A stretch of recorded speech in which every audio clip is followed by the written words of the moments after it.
Hello，歡迎光臨足球通，足球通全球耳波會友。而家睇緊呢，就係英超深夜場嘅車路士嗰場波啦，上半場就0-0。利用翻呢個中場休息時間呢，我就講翻兩句啦。之前嘅阿仙奴對住新德蘭嘅一啲賽後嘅個人嘅觀感啦。咁嗰場波呢，就2-2嘅。阿仙奴呢，作客呢，就攞咗1分，亦都結束咗佢哋連續10連勝嘅佳績。咁正如即係之前好多人判斷啦，呢場波其實槍手都會受到一啲嘅即係阻滯，因為新特蘭嘅主場的而且確係勁啦，同埋對波嘅防守嘅硬淨程度啦、針對性咧都好強。咁所以你話即係一路贏落去咧，呢個係唔係好可能嘅？對住一隊咁嘅波攞到1分，我覺得對於阿仙奴嚟講咧，亦都唔係完全不能接受。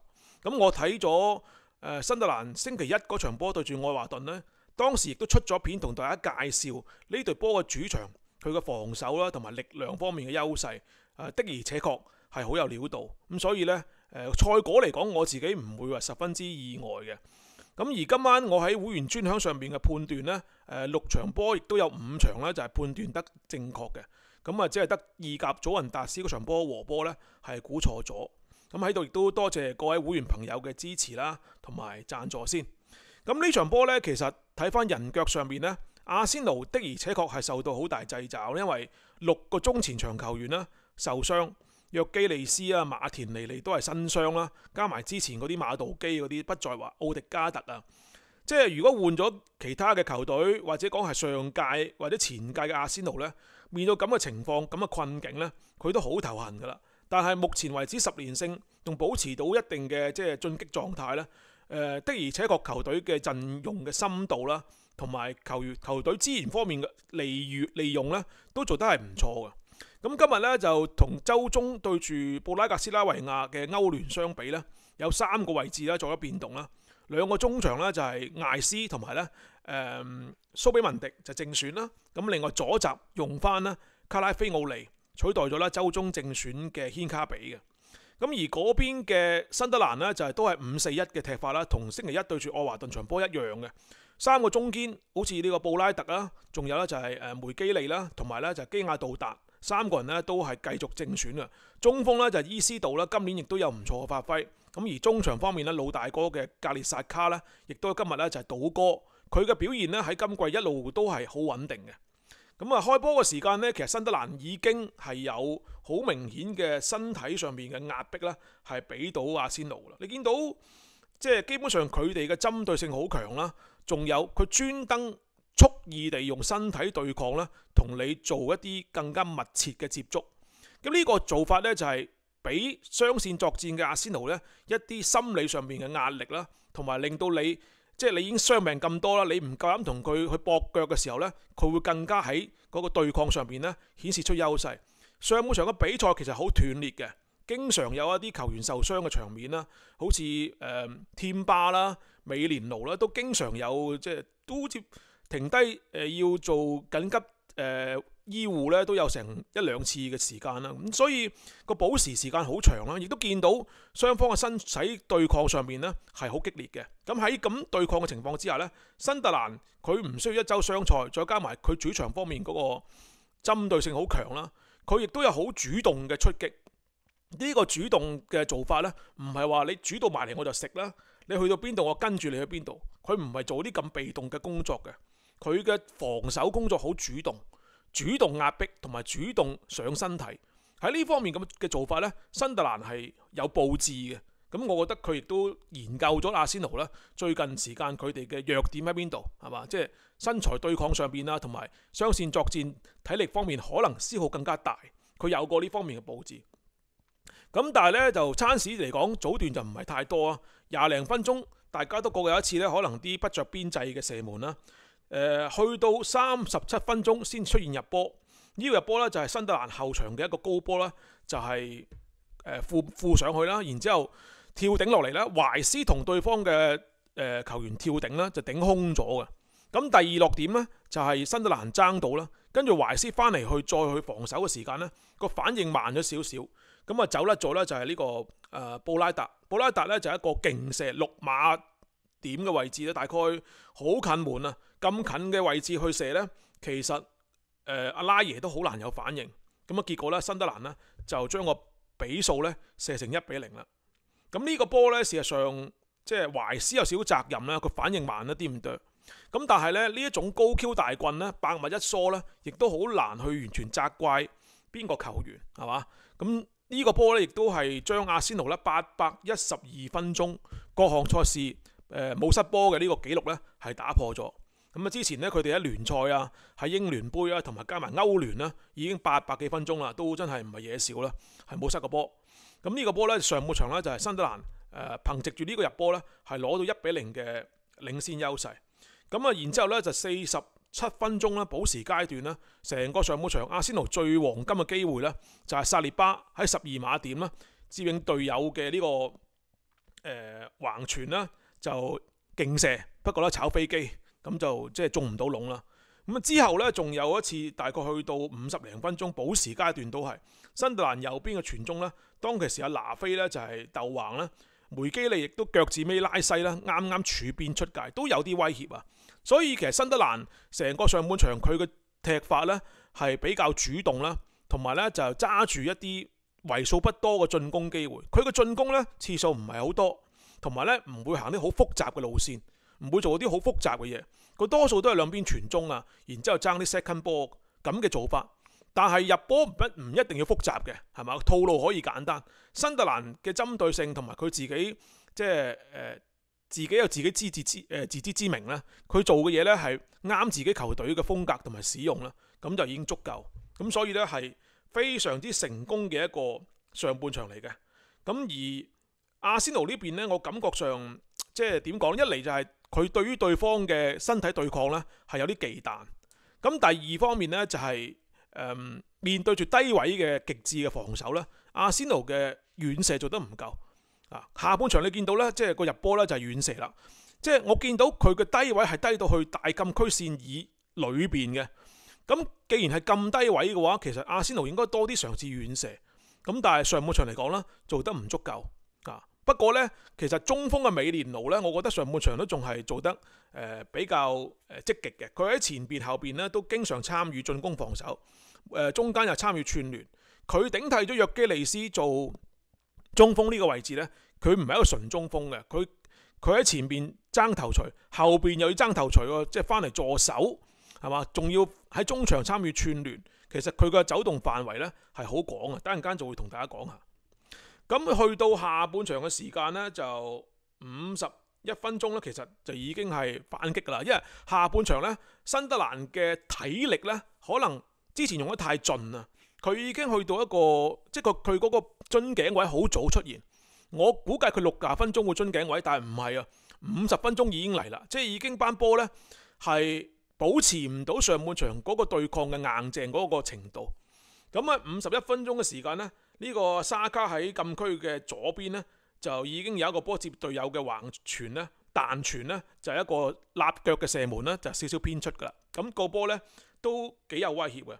咁過咗大概2分鐘之後呢，53分鐘呢，咁啊當時呢就係中場嘅球員呢，呢個拿菲呢喺後場攞波啦，拖泥帶水啦，跟住呢俾阿懷斯搶咗個波，咁啊跟住呢就交俾右邊嘅沙卡啦入禁區，個波應該係阿美連奴助攻啊，咁啊禁區嘅裏邊右邊嘅副位呢，沙卡用右腳勁射咗個咧近處嘅低位。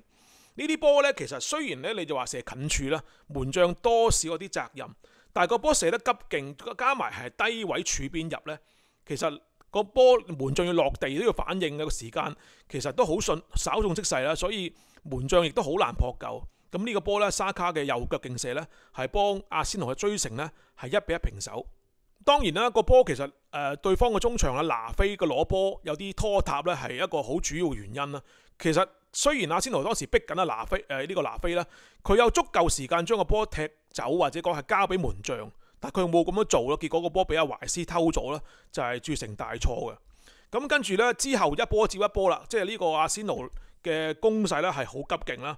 57分鐘啦，蘇比文迪亦都試過禁區入邊咧巧射啦，個波呢就慢流尾袋，稍稍偏出。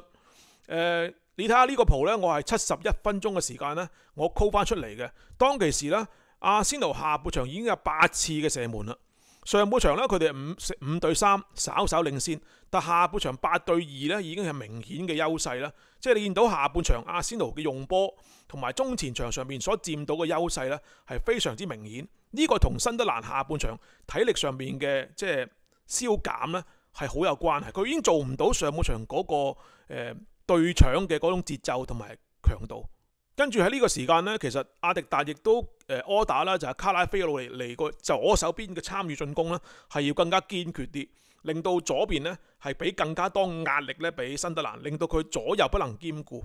咁所以呢，其實兩個邊路嘅攻勢呢，下半場都係非常之盛嘅。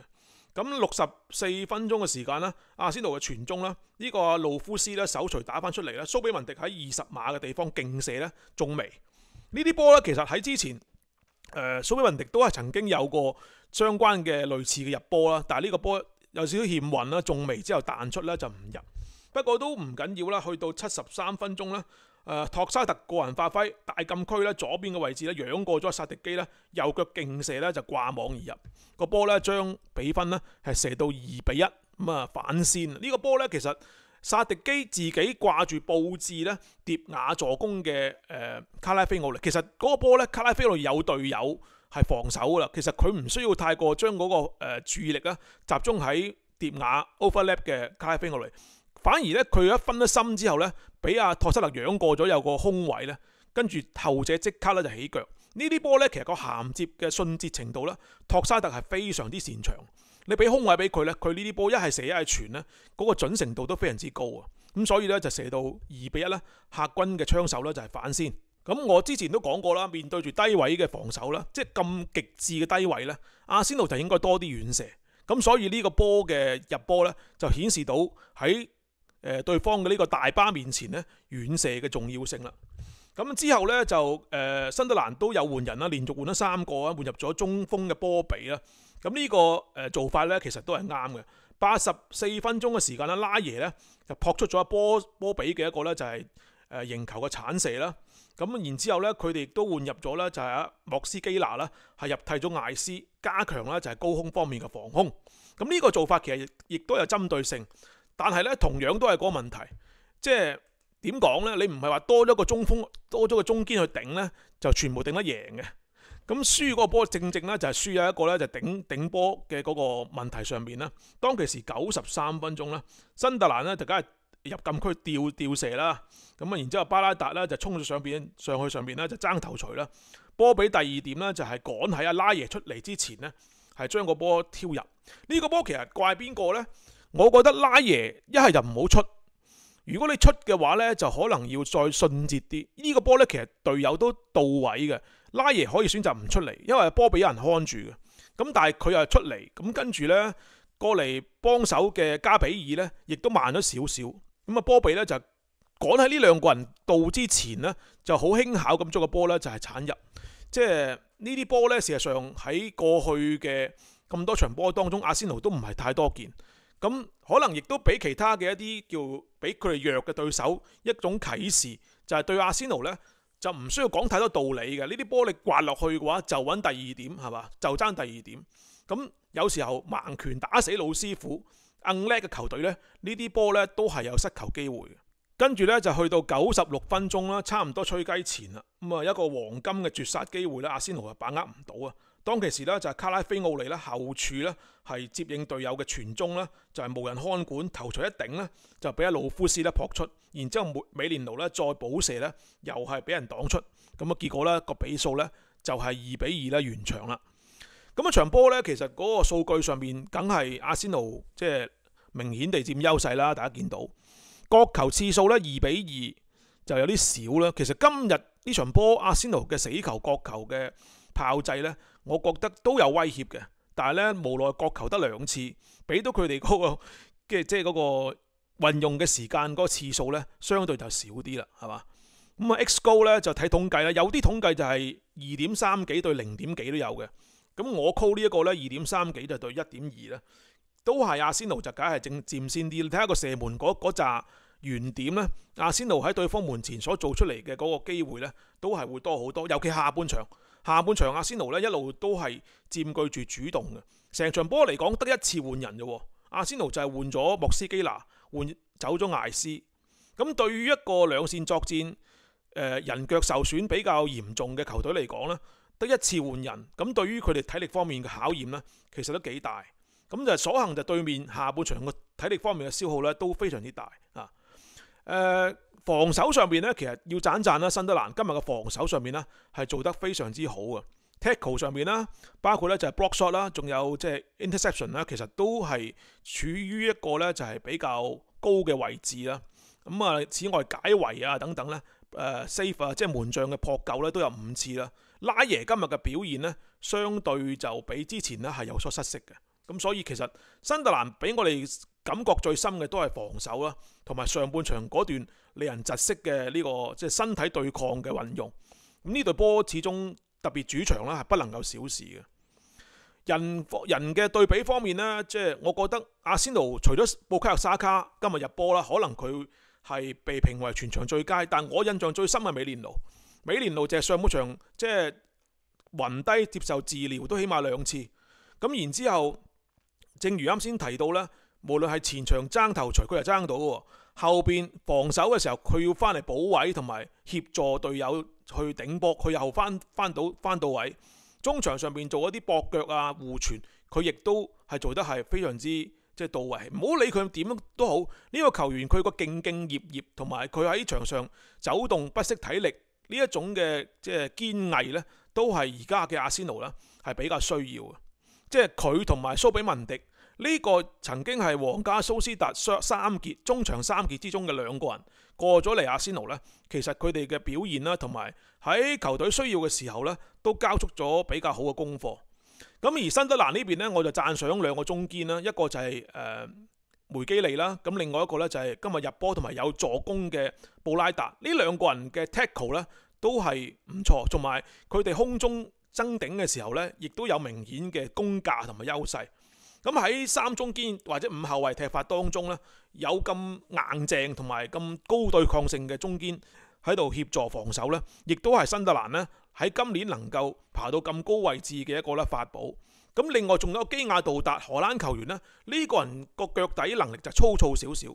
但係咧，其實佢喺上，即係個3中堅不斷，亦都有人參與咧，就中場方面嘅攔截。基亞杜達喺升上一級參與中場攔截上面嗰個威力咧，其實亦都係有嘅。總結嚟講嘅話咧，阿仙奴我覺得相對喺呢場波當中嘅即係失分啦，其實都可以接受，因為畢竟即係10連勝啦，即係要保持翻呢種連勝嘅態勢咧，喺而家咁嘅雙線作戰嘅環境當中咧，唔係一件容易嘅事情，係嘛？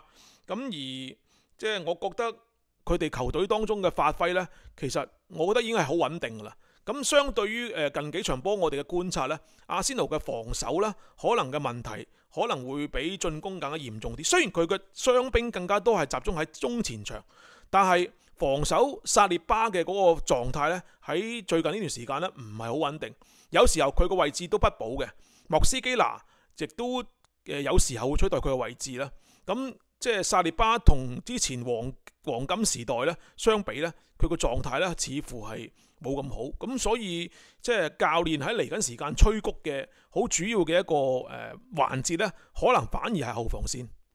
咁啊，新特蘭呢邊呢，我諗俾大家印象好深刻。如果下半場佢都能夠延續翻上半場咁嘅防守嘅主動性同埋效率嘅話呢，可能呢場波就唔係1分咁簡單。不過呢，始終隊波都仲係新啦，同埋個人能力上邊呢，即係逐個拆散嚟計呢，其實佢冇阿仙奴咁平均，呢個係肯定嘅。咁但係就算咁都好啦，新特蘭亦都係今個賽季第一隊波能夠喺槍手身上攞到2個入波嘅。